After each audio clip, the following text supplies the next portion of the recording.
Well, welcome again. This could be an episode with no Stuart hasn't changed his hairstyle. It could be with Stuart arriving, or it could just be Alan Keane and myself. So welcome, Alan, first guest of the Performances of Behaviour, Not an Outcome. Interestingly, though, obviously you were mentioned on the previous episode because it was you that requested the discussion about the ecodynamics and how it sits within, the Mark Bennett madness, so to speak. So welcome.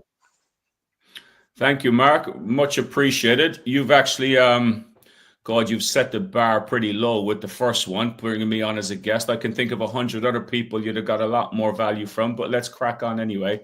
But I have to say before we go, it's very enjoyable listening to you two because I know yourself and Stuart very well. I've had the privilege of you supporting my coaching growth for many years. And Stuart's an incredibly knowledgeable guy. I couldn't think of two people I'd rather listen to on a Monday morning, Tuesday morning, walking the dogs. So thanks for what you guys are doing with sharing this podcast. It's been very rich so far. Oh, thanks, Alan. It's always that case of getting it out there so people can just recognize actually it's not you need to do it this way. It's just thoughtfulness in variables and behaviors and leisure and performance in business and sport, and more what that looks like in a texture base more than the pie in the sky chats that we often hear on podcasts, which is but what's it look like in my world? Is we want to share what the world looks like, and that's why you're a great guest, Alan. What did you take from that last episode? Because I know it was through you requesting to Stuart that we had a discussion about ecodynamics and how it fits in PDS needs centered. Obviously, you're someone that I've known for years, and I was lucky enough to support you many years ago from your beginnings in that journey of exploration and to who you are today. Is you work, and correct me if I'm wrong on anything, so you work in a competitive performance environment within basketball, within your coaching, within seasons and in cups, and you've been doing that. How long have you been doing that actually? Is there an assistant coach or a head coach within league and obviously the international teams that you work with? Yeah, wow, you're taking me back, Mark. 2009 would have been my first year involved with the national team, and I've been with the national team at various age groups right through to the senior level at the Commonwealth Games in 2018. Since 2009, this coming summer, I'll be working with the Great Britain under-20 teams at the European Championship. So all in all, I think, minus COVID, I probably coached 15 European Championships from under-16 right through to under-20. And had a couple of World Cup qualifying windows with the senior GB team, and then the Commonwealth Games with the England senior national team. Prior to that, I've been coaching. Someone asked me, Mark, how long have you been coaching? I don't know. I feel like it just emerged, and it probably emerged when I was a teenager. I look back on certain moments when I was, in high school and taking on younger teams as a high school student myself, helping out the PE teacher. So how long I've been coaching, I don't know, but I'm very clear on how long I've been coaching with more intentionality. That's very clear to me. And, you were pretty much part of that journey. You were part of that ignition. And I want to pick up one thing you said there a moment ago. You were supporting me, quite a few years ago. You actually still support me today. You're just not as present. The podcasts I listen to, I'll go back and listen to audio recordings between you and I that we shared in Yateley Manor High School, 2013, coaching the England under-16s, because there's some fundamental principles there that will never leave my coaching, Mark. So even though we're not currently working together, you're still mentoring me informally without knowing it. But going back to the podcast that you and Stuart did, you asked to answer your question about ecodynamics. I found it fascinating. I find all your recordings fascinating because you guys ask the questions and you have the conversations that not many people are asking or having. And what gripped me from that episode was there wasn't necessarily a lack of alignment, but you could argue there wasn't an alignment with thought and ideas around it. And there was a sharing and an acceptance of what was being shared as well. But we can dig into that a little bit more as we go. But definitely captivating for all the right reasons. Well, welcome, Stuart. Alan has just shared the many decades, because he's no longer 21, with his involved in basketball and coaching. And we just initiated a conversation about the last episode that Alan requested you, Stuart, to have that as a subject in one of the episodes. So it was just now reflecting on what he took from that conversation. from his point of view as an active coach, and we haven't got into that yet, but that's where we are.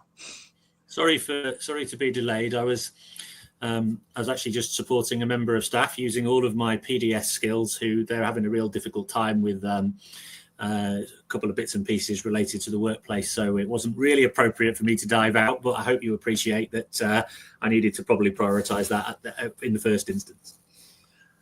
I will say, Alan, the last bit you've just said there, I'm going to look at that, because there's a little sentence you put in there that could be our promotional for the whole chapters there, and about, you know, what is it we do in that. And I think what's really refreshing, and no doubt will happen during this conversation, is that Stuart and I can happily disagree, because we've got a long enough relationship where we don't have to tread carefully as a guest, as sometimes you might have to with a podcast guest. In these conversations, we can actually just get stuck into it. And I think we've got enough experience, and this is why this is going to be so frustrating, is real world examples of what ideals do not work in reality and what fundamentals do, but how difficult it is to embed that within your own coaching behavior in live judgment in order to impact on the athletes, and how tough that is.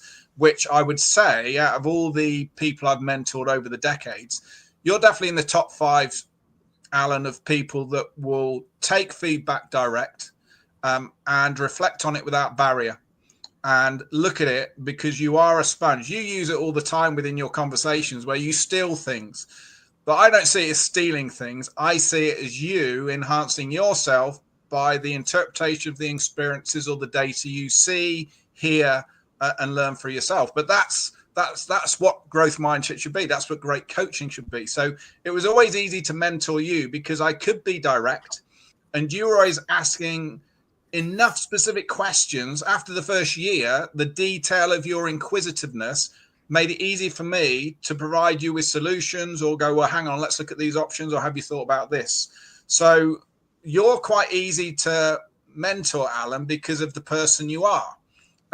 Which is easy, but again, sometimes I quite like mentoring people that aren't as joyous and easy to mentor as you, because I need to continue my skills as well as a mentor. And if every person is an Alan Keane, I'm not developing my craft. And that leads into you as a coach, is if you had every athlete that turned up, growth mindset, live this, performance, attitude, and behaviors every single time, you wouldn't have to do much coaching, would you? It would be back to the technical, tactical. Your craft is coaching, it's the light and shade in between, right? Mm-hmm. Yeah, you know, there's a lot being said there, Mark, but I'm going to go back to something you said in the first 10 seconds of that. Is what I like about your podcast. So you and Stuart, you guys, it's very ecological dynamics based, if you think about it, because you're talking about reality. You're not fabricating stuff. You're not prescribing stuff. Mark, you have an opinion. Stuart has an opinion. And you discuss and share the disparity between that. That's what I really liked about the last podcast. I didn't leave that podcast going, this is the way to do it. It actually left me thinking. It actually left me with more questions than answers, if that was new to me. And that's a good space to be in as a coach. You know, Simon and I, my colleague, we asked the question a lot. Have you got 1 year's experience or 20 years experience, or 1 year's experience repeated 20 times? And that can become compliancy. What I enjoy about your discussions are there's a lot of disparity sometimes between what you say, but there's an acceptance of what each other's thoughts are. And then there's a rich discussion off the back of it. But Mark, you're right. If every player came through the door and there was no challenge associated with that, I wouldn't be in coaching. If there was one way to do this, and that was the only way every single time, I wouldn't be a coach. I'd find something else that challenged me, that stimulated me, that offered me the challenges that coaching offers me, which is why I love it, and why I've taken so many different opportunities that have been challenging. For you to be on the court with me, Mark, looking over my shoulder in year one was challenging, but I embraced it because I liked it. I could see the benefit. You know, I got Simon Turner breathing down my neck, asking me the most diverse range of questions anyone could ask somebody.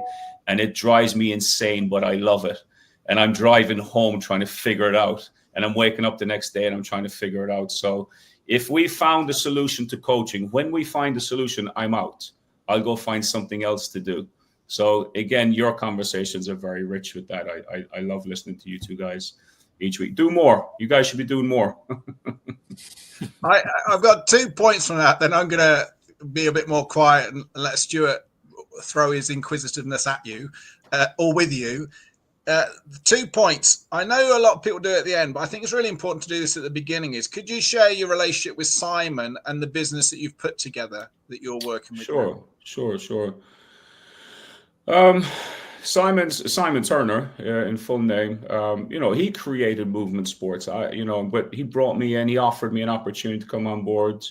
We co-owned the company, and effectively, Mark, just in its most simplistic form, we are two coaches trying to help other coaches. Is what we're trying to do, and we're offering other coaches the opportunity to be in a space where you will ask yourself, what do you do? Why do you do it? And is there a better way to do it? And then exploring that space. We're now starting to, in the past couple of years, we've started to move towards working with federations. We're doing a wonderful project with Basketball Ireland for the past 2 years.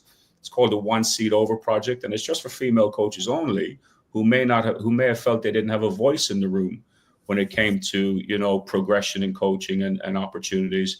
And then we're doing other stuff with members around the world, from U.S. high schools, U.S. colleges. We're doing a membership where we just support their journey, and their journey is very diverse. The range is so wide. But I want to say this, Mark, we're not coming at coaches or people or organizations saying we have the answers. What we are saying is we have deeper rooted questions that you may not have been asked before. And we create spaces where it's messy, and we sit in the mud and we try to find our way out and probe and support each other. So in simplistic terms, we're two coaches who've gone on a journey of being supported by people like yourself and others who've learned from our experience through reflective practice. And we're offering that space to coaches who may not have dipped their toe in the water of that space. And that's where it's where real growth has taken place. Every time I work with a coach, Mark and Stuart, I don't know how you feel about this, but every time I work with a new coach, I get a lot out of it myself. There's a lot of learning that I get back from that process because again, you're back to the challenge.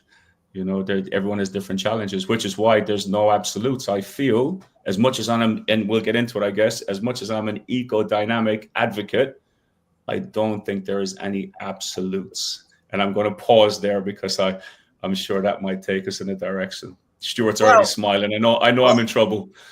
Well, I think that was the second point out the two before I be more quiet is, what was your raw takeaway from that last episode that you initiated through requesting it? Well, actually, my raw takeaway, Mark, was as much as I enjoyed the ecodynamics conversation and, both your views on that, the thing that had most gravity with me was you discussing pre-agreements with you guys had a wonderful conversation about Warren Gatling, and that interview he did was incredible, really rich. Every coach should listen to it. It's a lesson on humbleness and honesty with self. But you spoke a lot in that episode around forming alignment with an understanding, a shared understanding as to what the objectives were going forward, whether it's performance directors, whether it's club owners, whether it's a business manager, whether it's a head teacher. Like, what does success look like? And is everybody clear on that? That for me had the biggest gravity, because the other stuff, I'm probably listening to it a lot and I'm immersed in it a lot. That took me back, and that was a good reminder for me, actually, Mark. Even though I think I do it without thinking about it now, I'm probably in that space because you've influenced me a lot down through the years, that I think I do it naturally, but it's a good reminder just in case, I don't remember to do that with the next venture I go on, for example. So that had the biggest gravity, if I'm being honest. I still remember that first coaching session we had, Alan. I do too, Mark. I do too, because it was all new to me, and I thought, this guy is just too much. He's intense. This is incredible. But you could feel the richness of, like, I'm going to go on a journey here with this guy, and it's going to be supportive. But I remember it well too, Mark, in Lambton High School in West London. Yes. Over to you, Stuart. I don't know if you want him to share that story or move on to something different. We might circle back to it.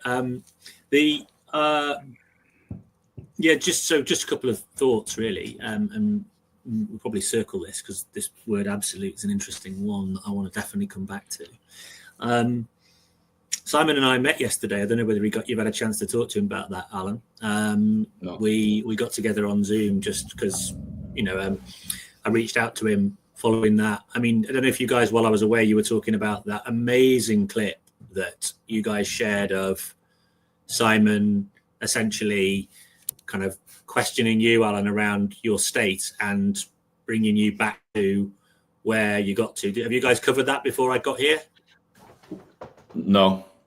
Because the one thing I said to him yesterday was like, I was blown away by that, because for me, it said so much about, and I know I sort of commented on it a little bit, but I probably didn't give it justice. I didn't have time, but it said so much about you as a practitioner, as a head coach, and how your drive for excellence is so on display, where you'd clearly created a dynamic with your assistant coach, which is, and I know lots of assistant coaches who basically are there to carry the bibs and the balls and the cones and do all the other stuff that their head coach doesn't want to do, but your relationship is very different, clearly. And you've clearly spent time in a pre-agreement type sense of talking about what your relationship ought to be, and to see an assistant coach, essentially, put that point of challenge into you, and you to sort of take it on board so kind of, readily, and recognizing that you needed to reset and all those sorts of things. I just thought to myself, I don't think I've ever seen that before. I might have seen it live a couple of times, maybe. I can't remember it if I have. I've never seen it put out in public in a social media space like that. And it probably happens, but I don't think I've ever seen it. And I don't know whether it's because head coaches, generally speaking, don't like being that vulnerable or whatever it is. But for me, it was such a rich, it's only, 30 seconds, a minute clip, but it was so rich in talking about that interaction between two coaches and clarity of roles and the power that an assistant coach can have for a head coach. So I wanted to maybe just start there before we sort of riff off into some other spaces.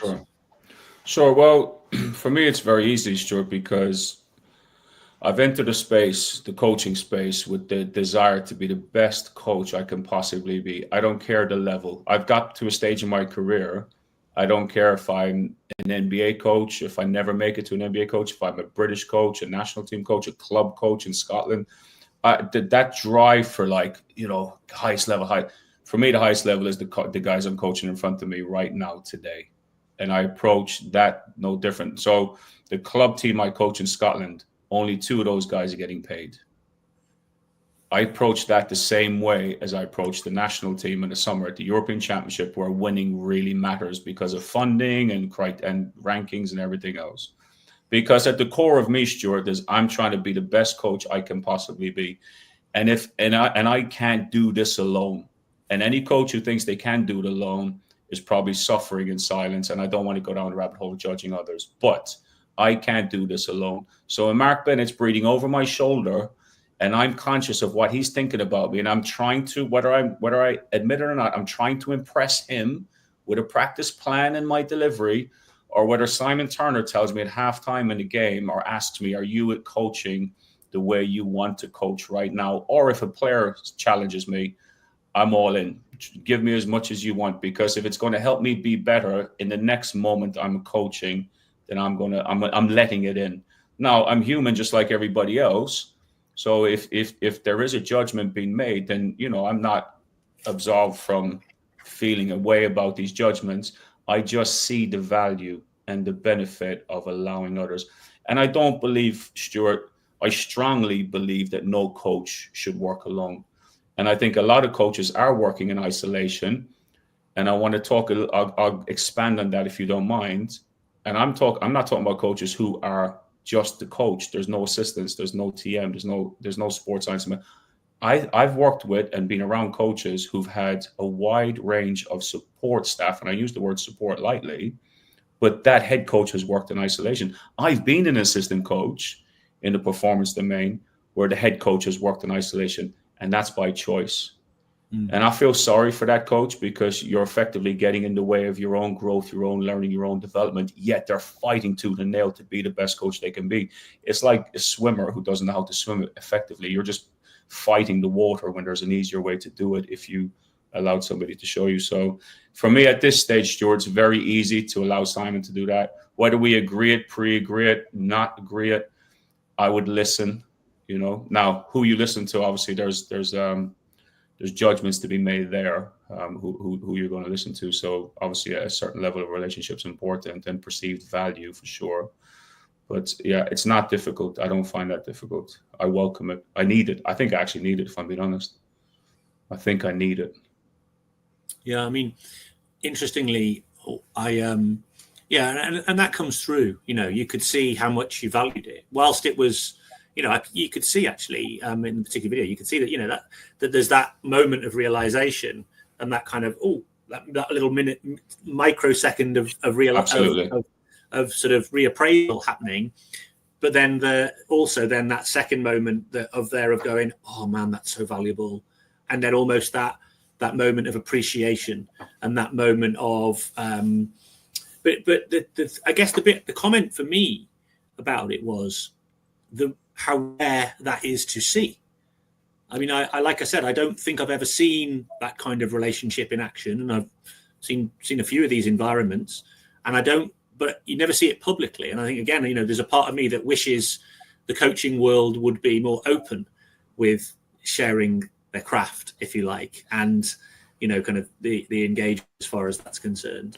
Why do you think that is, Stuart? Can I ask you why you think that is, that coaches are not necessarily publicly putting it out there, but I think all three of us have worked with enough coaches to know that there is a resistance to allowing others to influence and allow people in to support the head coach. I'm talking about the head coach in particular, that person has a source of power because of that title and so on. Why do you think that is? I don't know, and I've reflected on this for a long time, because I remember distinctly when I was part of the talent pathway coaching community within GB Hockey, and I was running one of their talent academies, and it's sort of first time I'd really had a role like that, and really kind of keen. I was very excited about it, not just because of the fact that I was working, with some of the better players in the country, but partly because I knew I was going to be amongst a community of people that we could learn from each other. And I remember distinctly that one time we were all going to get together. We'd all travelled all over the country to be together, and we were given sort of a task prior to the arrival where we would do a short presentation on an aspect of our craft or our philosophy and share it with others and have that almost peer review moment. And on the day, and I spent time preparing it and putting it together. And on the day, we were told that we weren't going to do that exercise because a few people felt really uncomfortable sharing in that way. I remember being really crestfallen and disappointed that we were all not getting the opportunity. I mean, some people could opt out if they wanted to, but it didn't mean the rest of us who couldn't get the opportunity to learn from our peers. But I noticed that coaches seem reluctant to engage with their peers, and they seem reluctant to receive feedback, whether it's positive. Well, I think they're always quite happy to get positive, but reluctant to get critical feedback or something where someone's pointing out something that they may not be aware of. And this applies when you're a coach developer as well. I think the coach development, Mark's spoken about coach development, and coach development community seems, I don't know, sometimes it seems like it's afraid to, or those who deploy coach developers seem afraid for those coach developers to be direct and to be clear and to, engage in that way, and all that sort of stuff. It's almost like you've got to be very, very soft around the edges for fear of, the coach feeling threatened or destabilized or something along those lines. And my view is, I always think a mark of a professional or someone in high performance is they, similar to you, they're thirsty, they're hungry for information, and they're going to get it from any source they can. And in a high performance environment as well, you really want that kind of sort of robust challenge. And if I'm totally honest with you, my suspicion is, and this is a conversation that I had with Phil Kearney from Limerick University, which is that so many coaches, I think, are operating from what he referred to as a bundle of beliefs. And those beliefs aren't necessarily that stable. And I think very few coaches have a really strong, stable basis upon which to, sort of build their craft. And I feel fortunate that, I've had the opportunity, like you, to work with Mark, which has given my craft much, much more stability. So if I'm ever challenged or I'm ever critiqued, and I have been, I've got a stronger rationale for my practice and my craft and the basis of my craft. And I don't think everybody else has that. I think it's more fragile. And as a result of that, I think they feel more vulnerable and more, they feel probably more challenged by critique. And therefore, that's one of the reasons why I think maybe they're less willing to, when you say about working in an isolation, they're walling themselves off from the possibility of that kind of critique. I don't know. It's just a speculation, but that's just my... Yeah, I'll just add one more point from a personal perspective. Like, we're always looking for competitive advantages when you coach teams and players. We're trying to find ways to win the game, to be the best we can be, fulfill potential, competitive advantages. So what's my competitive advantage? If learning is not my competitive advantage as a coach, when I'm going up against other coaches from other countries, Serbia, Spain, wherever, local teams, when we're playing week in, week out, what's my competitive advantage? Because I'm a competitor. As a coach, I'm a competitor. I'm competing with the players. We are competing together. We're helping each other. They're helping me as much as I'm helping them. So for me, I see learning as my competitive advantage, whereas some of the players I coach will see their skill set, their shooting ability, their athleticism could be their competitive advantage. So going back, taking a strengths-based approach, I'm very clear what my strengths are. My strengths are I'm a learner, and I'm a sponge, like Mark described me a moment ago, and I want to double down on my strengths. I don't know what my weaknesses are. Like, I often get asked when I go on these courses, and let's not be arrogant. Please don't see this as arrogance. I just want to put that out there.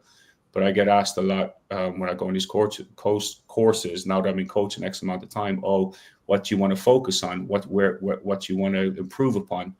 And I struggle to say what I want to get better on. I can tell you very clearly what I want to double down on my strengths are. I can tell you what my strengths are and how I want to get them even stronger.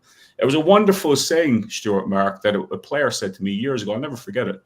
And he came over from Australia, played with a club team, and he said, make your strengths so strong that they forgive your weakness. Make your strengths so strong that they forgive you for your weaknesses. And I think that's a wonderful perspective on how I feel about, taking a strengths-based approach to what we do, including myself with my coaching. And my strength is I'm a continuous learner, and I want to keep building that. Mark, go for it. Well, there's a few elements there.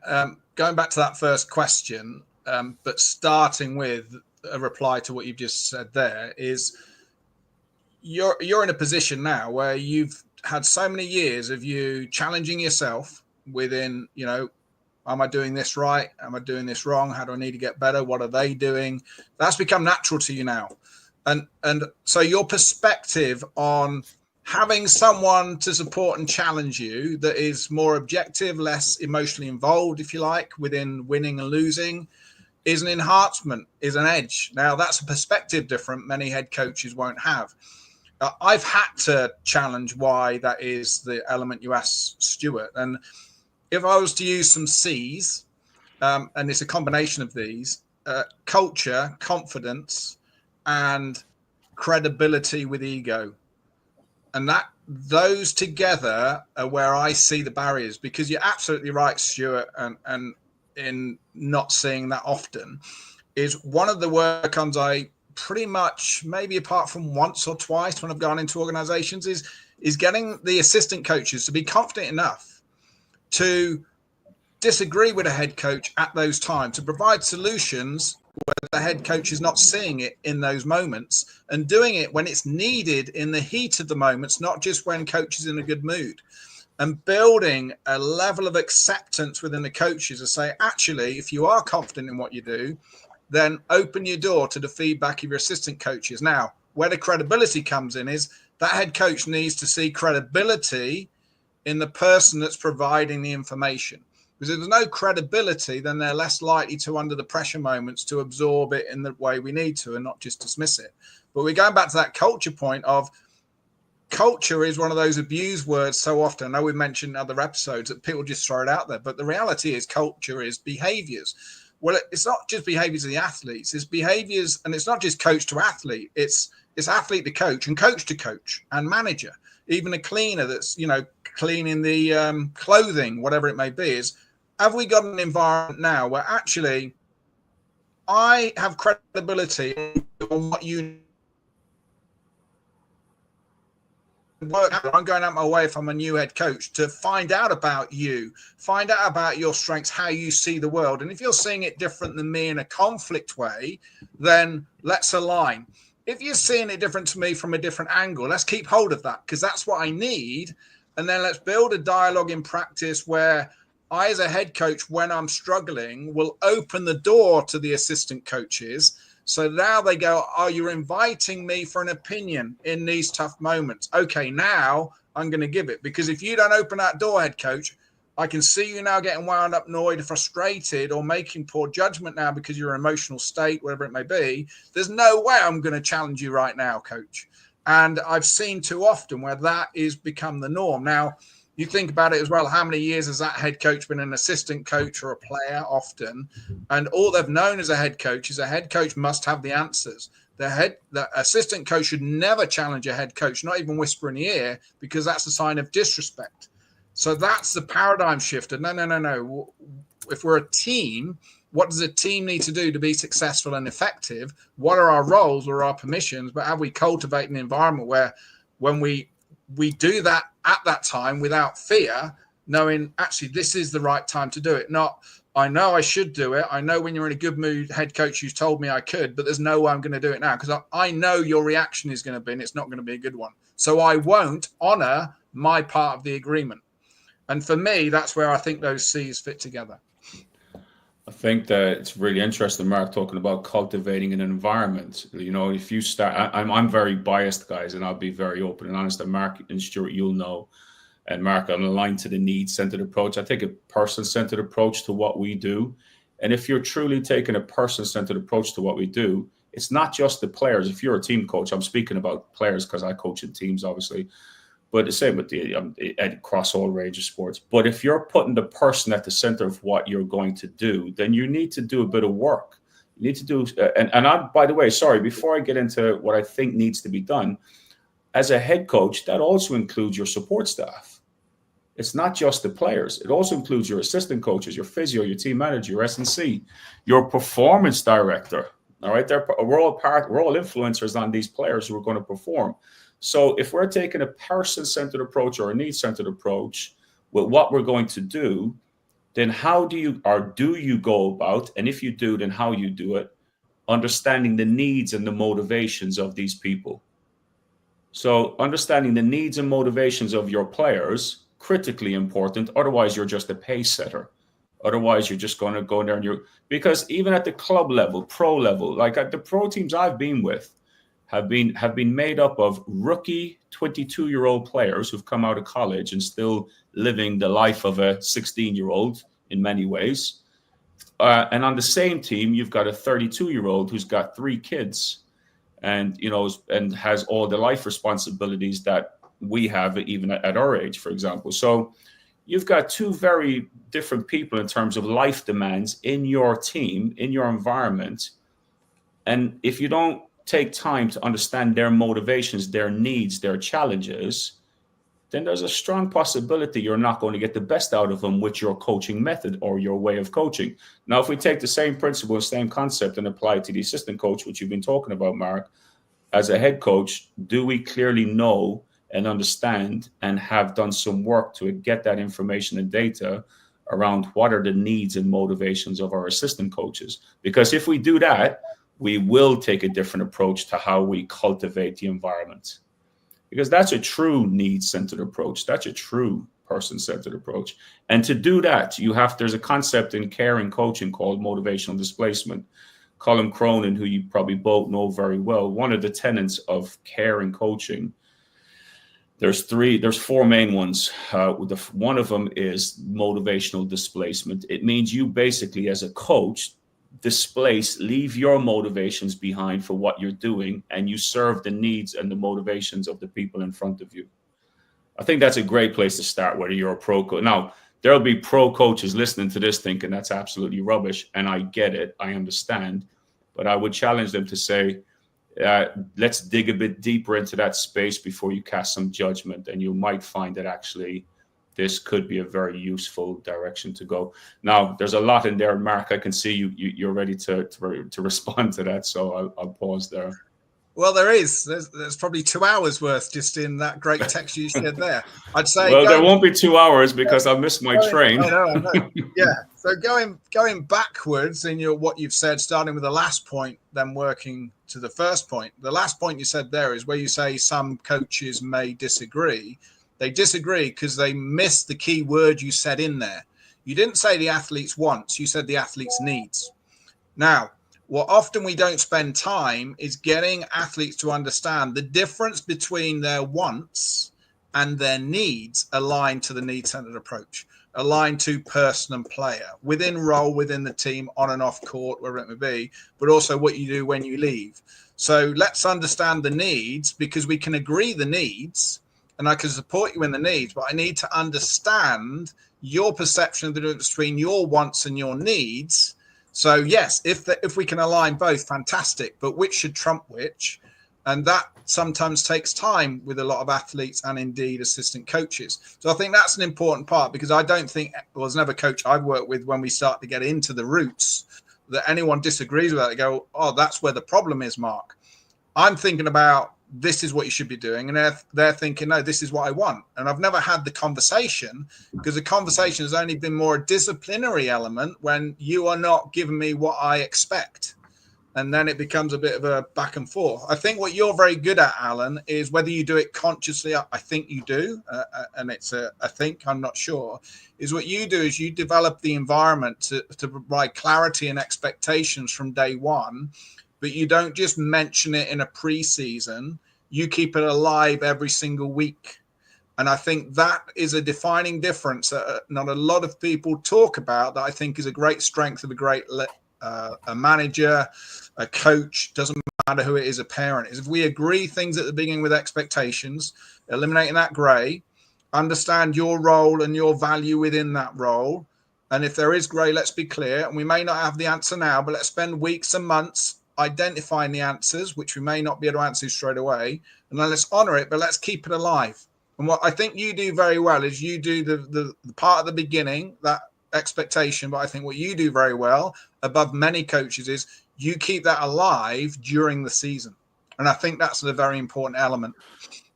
Yeah, and it's a hard part as well, Mark. This is not easy, and it's difficult to do. But like everything and anything, when you do something so often, it just becomes your way of being. It becomes part of who you are, and it's no longer hard. The hard part is like anything else we do that's new in our worlds. It's that persistence. It's having that support to keep going.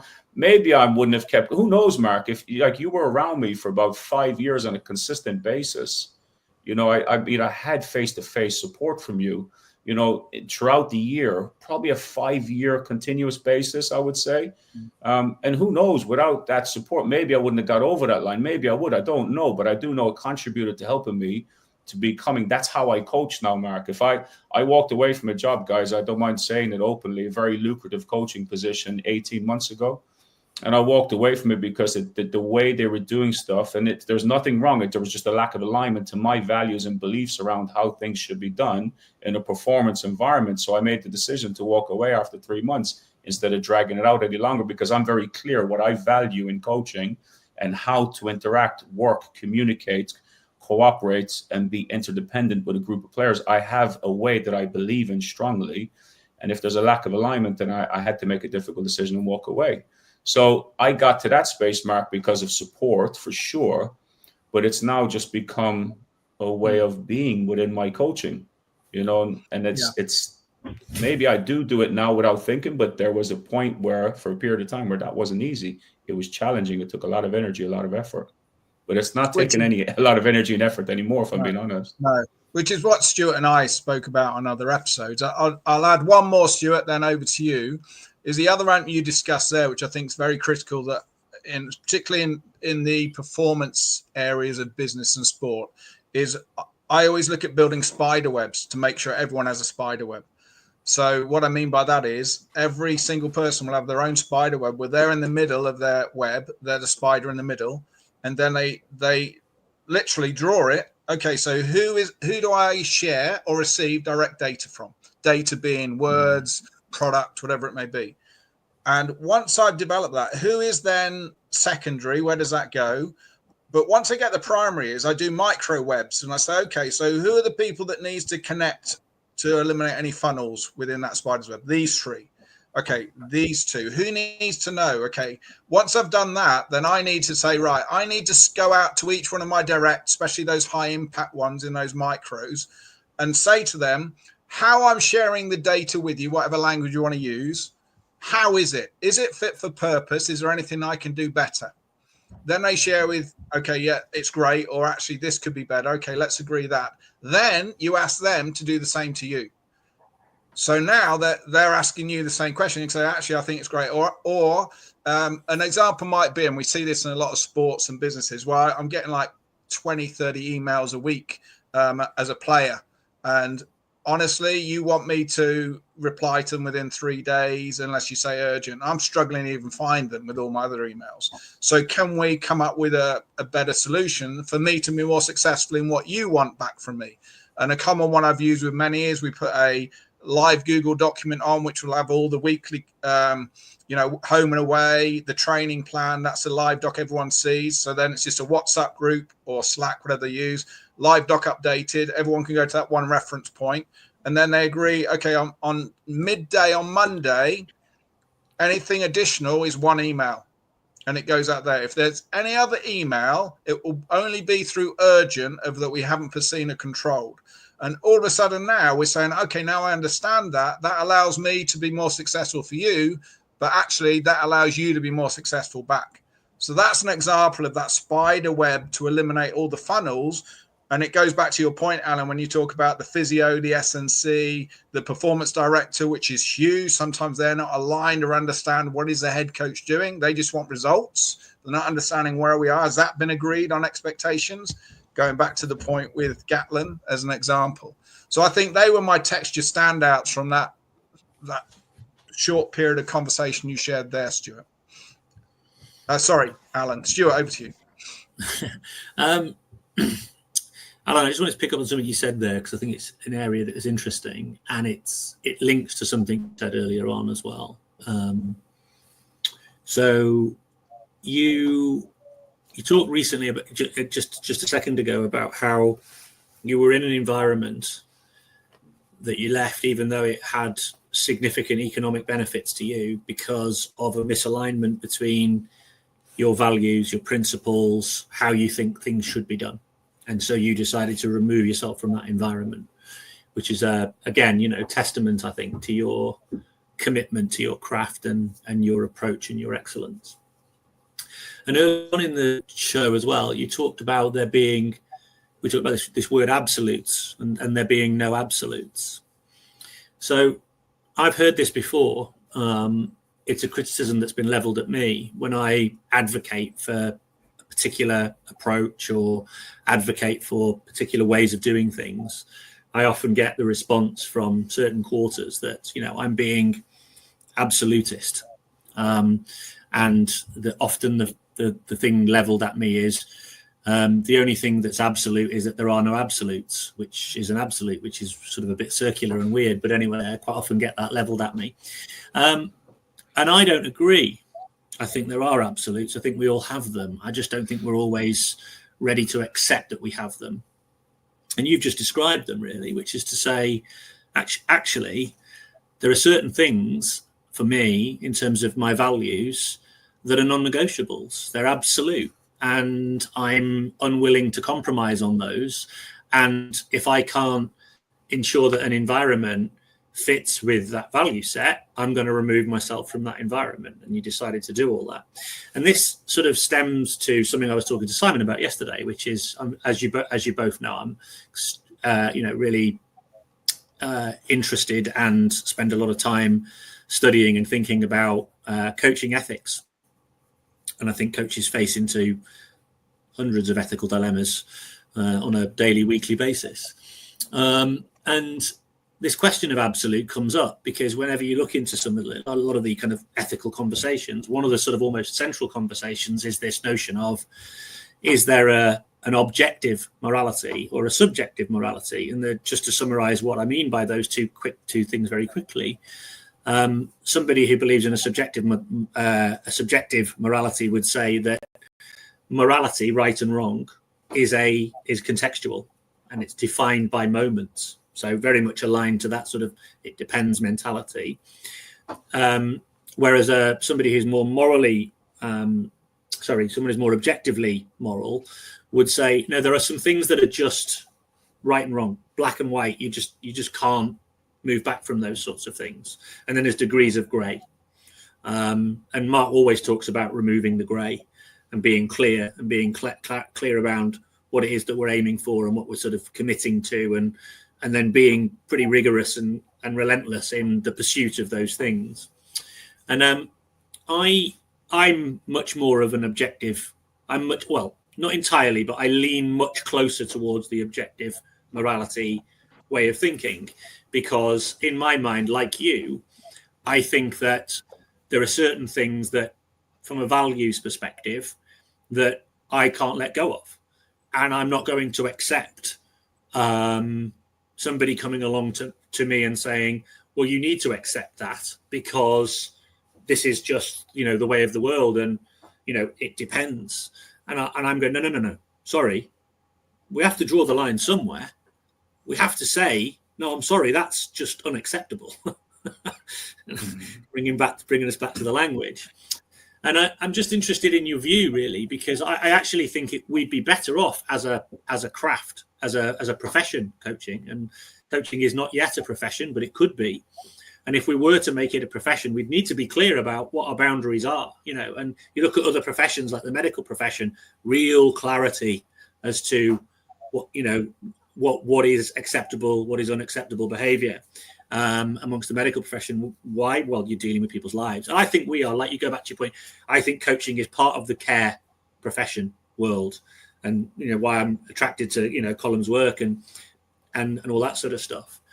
So for me, a non-negotiable, there are plenty of non-negotiables in my world, and I'm accused of being evangelical. I'm accused of being, what's the word? Espousing rhetoric or being dogmatic and all that sort of stuff. And in some respects, I take that as the greatest compliment, because in my mind, there are certain things that I'm just not prepared to bend on. And so anyway, I just thought just to get your reflections on that, really. Yeah, well, there's a lot. I mean, Stu, there's so many different directions to go there, but I'll try to keep it anchored to coaching. Because I think this gets challenging, because if we start to talk about from a philosophical point of view, or just I believe in this way of doing things, I don't believe that necessarily carries over into other domains, or may not carry over into another domain. So, for example, the medical industry, like, okay, we're dealing with people and medicine and health. So there's probably, my father-in-law is a retired doctor, so I don't want to, he's in the next room, actually. I don't want him to hear me talking about the medical industry, because I'll open up a can of worms there. But I think it's very different when you're talking about people in coaching who have different needs and motivations to be there versus somebody that's going to see a doctor for a prescription or a requirement for something else. So I'm not sure I feel the same way, Stuart, about being, a bit more tighter on how we should do things in the coaching domain, because I think there's different needs and motivations for the people in that. Where we go into a doctor's surgery, we all have the same need, motivation. I need the cure. I need the medicine to cure this illness, potentially. Like I said, I'm trying to stay out of that space. I'm trying to root myself back into the coaching world. So the language is critically important. I agree. I think that's where a lot of the gray area does exist, interpretation of what we say. And it's a bit like the arc of distortion. Very often when you hear two coaches talking and you're the third person removed, you're actually talking about the same thing. You're just not understanding each other's language, intention versus outcome kind of thing. I think that happens a lot, if I'm being honest, in the coaching domain, especially on social media, where you can't explain your points a bit more thoroughly and be challenged on being a bit more clearer. But for me, Stuart, I can display to you here what I believe is an effective way to coach that I have taken on. And I think it encompasses both worlds. When I listened to you and Mark last week, I'm going, yeah, I can get on board with that. Yeah, I can get on board with that. Oh, they're weaved. It's just a matter of which one we're going to pull out, which tool I'm going to pull out at this moment based on a calculated, educated judgment of what's needed in this moment. So, for example, I went on a 7-year journey, Stuart, around self-regulated learning, 8 years, deep dive study, professional doctorate around self-regulated learning, where I had to take a team, myself, teams, on a journey of planning, monitoring, evaluating, adapting, and adapting being the key part of that. But we all had to have an aligned and a shared understanding of what the plan is to go forward, how we're going to monitor it, how we're going to evaluate it, and then how we will adapt it if necessary. And if that's an absolute, then that's my absolute. But that's an absolute that says adaptability is at the core and the central of this, but we're adapting to what's going on in front of us.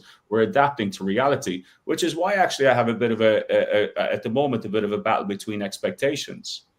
Because I think expectations can become a debilitator of progress. Because when you don't meet those expectations, what do people generally do? They get upset, they get annoyed. Well, actually, no, let's accept that this is the reality.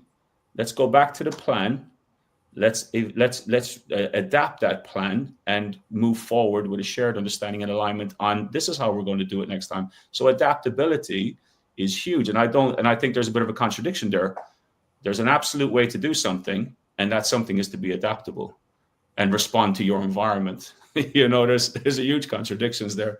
So I think we should just stop talking about absolutes and actually start talking about the people in front of us that we're coaching, and actually start talking more about, well, what's a really good way to find out their needs and their motivations, right? There's their needs and motivations. Can I get on board with have I got the skill set to support these people on this journey for their needs and motivations? Or do I need to bring in a Mark Bennett? Do I need to bring in a Stuart Armstrong?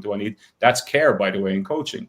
Putting your hand up saying, I don't have the skill set to do this. I got to bring somebody else in to help support with this. So I know I'm very aware of the battles, and I'm very aware of the social media battles. And it's just I will never enter into those battles ever, because I don't think they give me enough space to explain or validate my beliefs and values around how coaching is most effectively done. That's your texture, Alan. And it's interesting because, Stuart, do you remember back in the day when you popped up with PAR as an acronym? God, yeah, I do. Blimey, that's brought it back. Let's write that down. So, which totally aligns to what you guys are using within your business, Alan. And do you remember what yours stood for, Stuart? No, you're going to have to remind me. Okay, so it was Plan, Action, Review. Oh, that's right, yeah. PAR, because it was golf, PAR. So, and again, it's that point of we set expectations based on the data we have at the time, where we go, well, if we apply, with the right state, with our capability, our combination capability, and commit to the choices, we could expect to get here somewhere.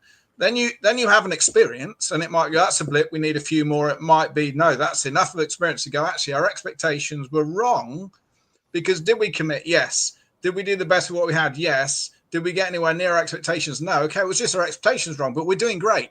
Okay, let's just review that now, and it can be the same the other way. But that's that point about texture, because what we're saying is we want clarity of purpose and goal.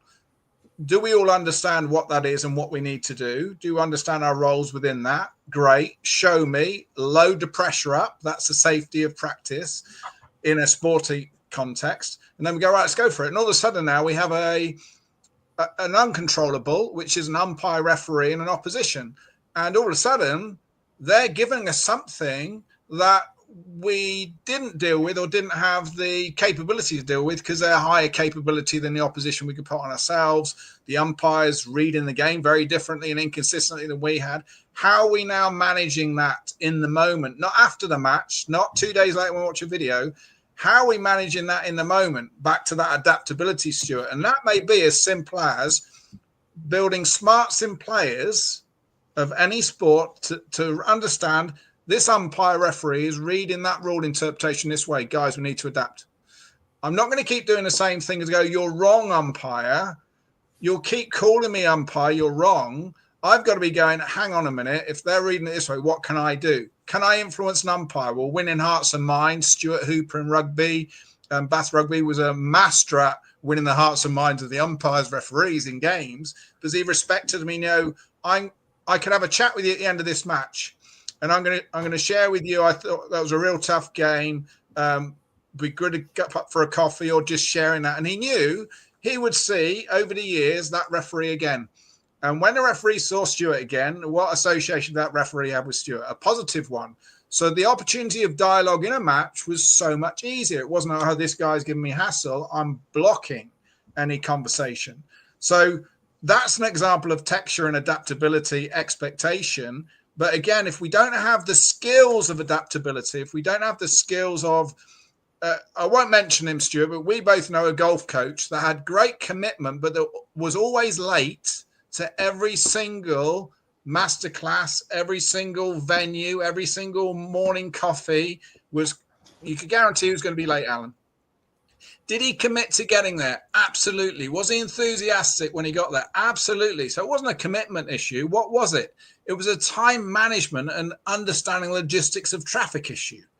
So he was committing, but he was leaving house at the wrong time every single, because his sat nav said an hour and a half. So he goes, it's an hour and a half. I'm going to leave an hour and a half. And he was always late. So that's a funny example, but that's an example of, right, we're looking at an athlete now. We're understanding their needs. Let's scan their capability. Let's put them under pressure. Let's look at the combinations. Where are their strengths? Where are their limitations? Do they know them? Well, we need to get them to recognize it, because they're unlikely to grow to the needs. Okay, great. Now that's where they are. Right, let's build and adapt. Every single time there's a match and a practice, it might take 8 weeks, 2-3 months to build a capability of output in this athlete, but I'm going to do it. Looping back to your point, Alan and Stuart, is there will be times where you, like you did, Alan, will decide this environment is not right for me. It's right for them. It's not right for me. So I'm going to go somewhere else, because I can't change the environment. I've attempted to influence it, but not at the level now where I can. So I'm going to move. Now, that's a strength to do. And I think some people, especially in business, may not have the courage to find another job, pay the bills, etc. So I know there's barriers to that. But also sometimes we as a coach need to have that conversation with an athlete to say, you may not be right for this team. Back to that point of change the coach, change the athlete or change the athlete. I've done everything I can to enhance you, to align you to what we agree and what this environment looks like. With all the effort I'm putting in, assistant coaches are putting in, other athletes are putting in with you, you're not changing. There's a barrier here. So maybe you're just right for another team, but maybe you're not right for this team. And that's sometimes, again, a dialogue coaches need to have. But have they developed an environment where an athlete can say, yeah, this just isn't right for me. But I've done everything I can, but it's not right. I need to find somewhere else. And again, that's not saying you're wrong, you're a bad athlete. It's just saying, okay, Now we have a lot of athletes, and I know you've seen them, Alan. There was a young player who was in your GB, I think it was GB or England team, where he was a new player, came in, he capability low, but in the camp when you were selecting, he showed attitude and commitment and work rate beyond anybody else in the team. And there was a thought about dropping this guy. And you had conversations around dinner, I can see you recalling it now, where you were actually going, well, hang on, let's look at, and I remember you, when some of the assistant coaches go, no, we need to get rid of him. You say, well, hang on a minute, let's just have a look at what he's been doing since he's been here. How many years experience has he got? Nowhere near as much as the others. Okay. But what has he improved here? Massively. So he's improved in a couple of days he's been here. What's his attitude been like? What's it been like in his communication, his work rate, is to do the extras? Phenomenal, best in the team. Okay, well, I think we need to keep him. And I remember you did keep him, and I think he became quite a successful athlete. Do you remember that player, Alan? I do. Yes. Went on to do. I think that's a great example of you looking at behaviours, environments, and investing in someone that may not have shown the capability. Yeah, I'll give a similar story, Mark, because it's more powerful, actually. When you came in, we did some work in the school I was teaching it in Southwest London. We did a 6-month project supporting the teachers, influencing the influencers, we called it, where you and I went in and supported an English, maths, and science teacher and a member of the senior leadership team who was a history teacher as well at the time. And, we worked with some interesting characters, didn't we? Some really fun guys who didn't want to be in school, high school age, inner city London school. And I remember that, you had a conversation with a group of them. And these were on the cusp of being removed from secondary education into other educational institutions and probably being cast to the wolves, sadly, some of them. And I remember you saying to a group of them that this is not your true self. You're now just become I'm butchering the term. I'm going to go for it, Mark, and correct, jump in if you want, but you said something along the lines of, this is not the true version of you. You are now displaying behaviors that have been influenced by your current environment. So you're not actually true. This is not a true reflection of who you are and your potential. So you're not achieving your own excellence. And I remember that session and the penny dropping. I'm looking at their faces now. I'd coached these young men for 4 or 5 years. They were GCSE A level at the time. They'd been in the school since year 7, and I knew them really well. You could see the penny dropping. Oh, hang on a second. So my environment has me behaving a certain way, and I have control over this. I have a choice. And it was the same with me around that selection of that player. I was like, hang on a second. I have a choice here to look beyond what's staring me in the face and go, let's see what sits behind. When I pull the curtain back, what's behind the curtain? Okay, behavior outstanding, learning ability, show that quick learner, took everything on board, reflective, clearly gone back to a hotel room, reflective of what we've done in the day, and come back and try to apply it the next day. Intentionality around what they're doing, so thoughtful. And they've only been doing this 2 years, which is 4 years less than everybody else. Can you imagine what he's going to be like in 4 years as a GB under 20 or a GB senior player? Right, we're hanging on to that player. With that data now, we're hanging on. We're not making a snapshot judgment because of what's just happening in front of us right now in comparison to others. We're looking at potential, not outcomes. Now, so it was a very rich moment for me at that time, Mark. Yeah. Now, what you shared there, I think it loops back again to even the ecodynamics and great coaching, managing, is that point of that data was there. That data was there as much as someone saying how fast or accurate can they dribble the ball left and right hand, or actually if they're passing or being in the right space to receive their match IQ. That data was there, but many times people will be blinded to even spend time, one, looking for the data, and then using that data to inform an opinion on someone. So what you did there was you highlighted and raised awareness to data that others may not have even thought about that informed their decision of that individual. And I think that's another important factor. Stuart. Hugely important. Stuart, can I pull you in here and just go back a little bit around ecodynamics and that form of being as a coach, let's say, the environment, how you facilitate the environment for people to learn and grow and develop. So I'm in that space. I'm a strong advocate of that. I'm slowly working with our coaches at our club right now, where I've got full agency over what we do. We own the facility, and it's a playground for many different things. And coaching is really fun, a lot of fun, from the youngest age to the senior age. And they're really enjoying the CLA approach. So I've introduced them, to CLA and that form of coaching as a method. So I was just having this conversation with Simon before he jumped on. The person, the environment, the context, the task, all that stuff. And what sits behind that is a lot of questions, probing, not necessarily, what's the opposite? Directive, tell, instructional, pace setting. If you can keep up, good. If you can't keep up, but you're off with you, we'll run with the ones who can keep up with the pace setting approach of a coach. So I was just having this conversation with Mark before he jumped on about where I sit in that space with the hats I wear. So in our practice facility, or with the Great Britain national team in the training camps, very much taken on a CLA approach where they have, repetition without repetition, game representative, task design, and all that, and so on. And I believe in that form of learning and development, or learning in development, as some have said. But then I was saying to Mark, there's times where if I stay in that space and I don't, and there's been times where that way of coaching, that way of being, is not effective in certain spaces. And an example of one of those spaces, and this is where I think ecodynamics is probably misunderstood or misrepresented. I'm interested in your perspective on this, Stuart. If it's a minute to go and we're playing Spain, I'll give you a real life example. We're playing Latvia in a relegation game.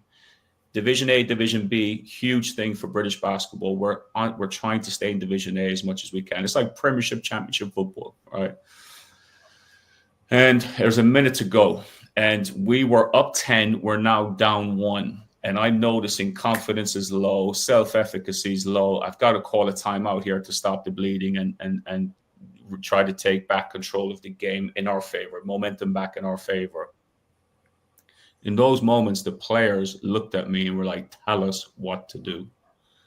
Like, we don't have the capacity to think what's the best thing to do. Any question, I felt in that moment, with the experience I've had to that point, it doesn't matter how good I am or how skilled I am at questioning and having a range of effective questions for all different moments. In that moment, they needed me to tell them what to do. So there would be task cohesion as a starting point. So we're in tell mode in that moment, in that timeout. Now, when they come out of the timeout and we go to execute this tactic, and the defense shifts and makes a change, which disables that tactic, the work with the CLA approach I've taken on in the 2 months leading up to that moment kicks into gear, and they have to adapt and adjust to what's going on in front of them. So I went along a sliding scale with them in that game, for example, of ask, discuss, involve, nudge, guide, tell. But when they went back on the court, the tell tactic we decided upon was challenged, and they had to adapt and adjust to what was happening in front of them.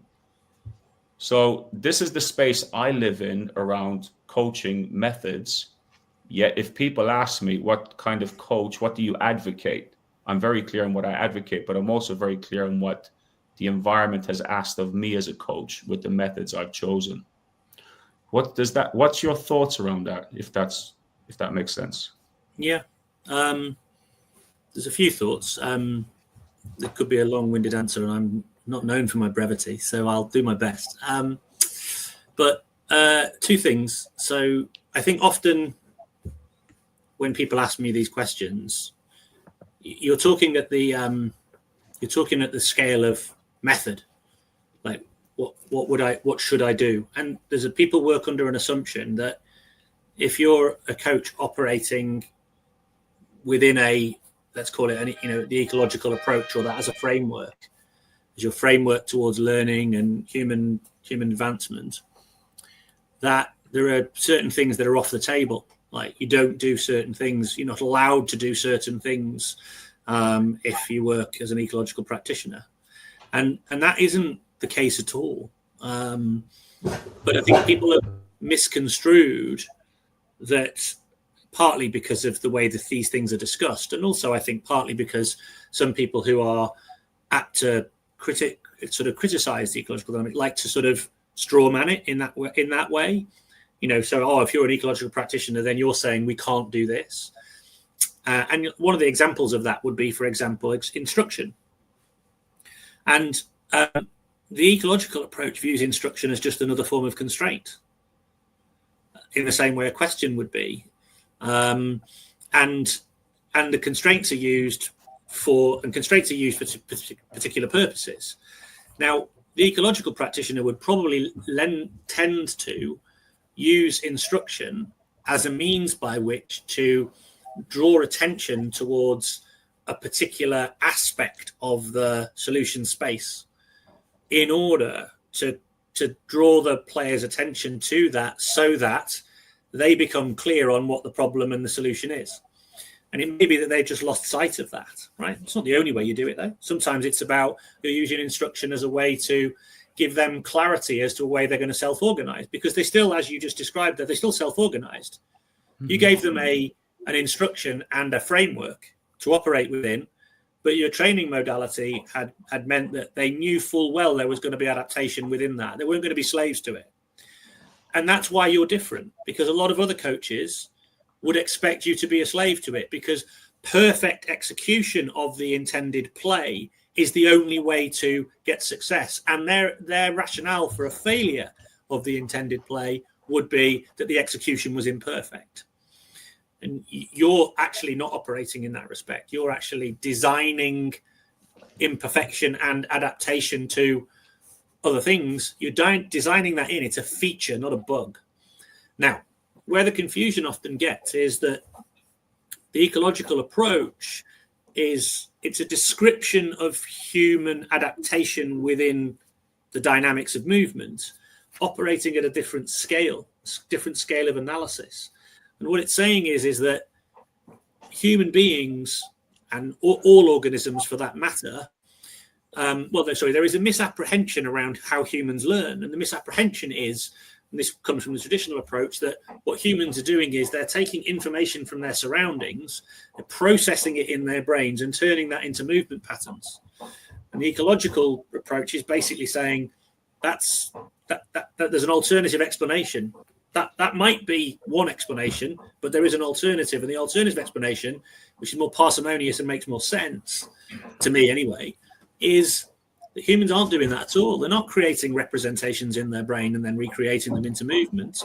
What they're doing is they're just directly perceiving their environment online all the time, and it's in a constant state of go. And actually, the more you can attune a group of people towards that specifying information in an environment, the more able they are to adapt. And so when you're in your learning space, you're going to design that world, which is going to be free of lots of direct instruction, because the more direct instruction you put into that environment, the less they're going to attune to the informational properties and the variables within the environment. So at that scale of analysis, it's really saying, this is how we think about human adaptation and learning. Now, in the moment, human adaptation might require you, from a need-centered perspective, might require you to act in a certain way because you're constrained by time, their ability to take on informational variables, but your fundamental basis for what it is that you give them will be based on the idea that whatever you give them is just going to be a framework that they're going to need to adapt within. And a lot of other traditional coaches working under the previous misapprehension would say, I'm going to put an information code into this group of individuals, and they're going to have to then turn that into a mental representation and execute it perfectly. And only perfect execution will achieve the goal we're looking for. And fundamentally, that is an error in the ecological perspective. And I think, like, the last point there, Mark, and I'll let you jump in, Mark. I think the last point there you made, Stuart's very powerful, because I think it's in that space that people get frustrated, coaches, players, because the expectation is unrealistic and they can't accept the reality of the outcome. And then the blame game kicks in. And now we're talking about harm associated with coaching. And now we're talking about coaching having a negative impact on humans, on people who are having bad experiences, and anybody having a bad experience is not performing at their best. And the other factor there is we're taking agency away from human beings who have a voice and a choice around everything they do in their life. Why would we not enable, empower, influence them to have a voice and a choice in the sports they're performing? I mean, I just don't get it. As a coach, I stand on the sideline. Mark, you had this conversation years ago. What I see and what they see are two different things. The angle is completely different.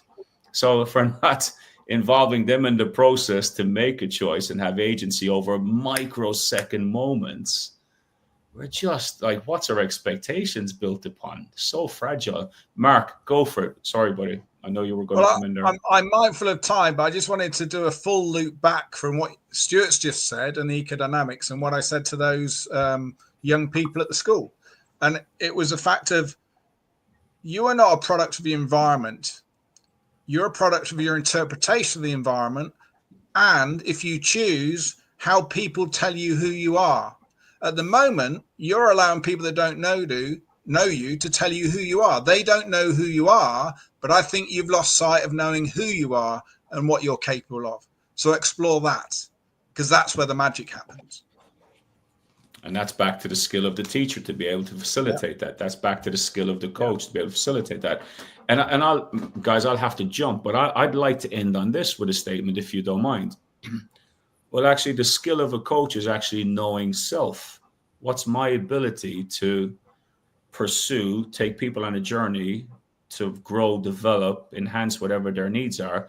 And am I open enough to go, actually, that Mark Bennett, yeah, I can reach out to him and or that Stuart Armstrong or that Simon Turner or whoever it is, I can reach out to them and go, actually, I'm not very good in this space. Do you have 20 minutes, or is there a course I can do, or is there resources out there?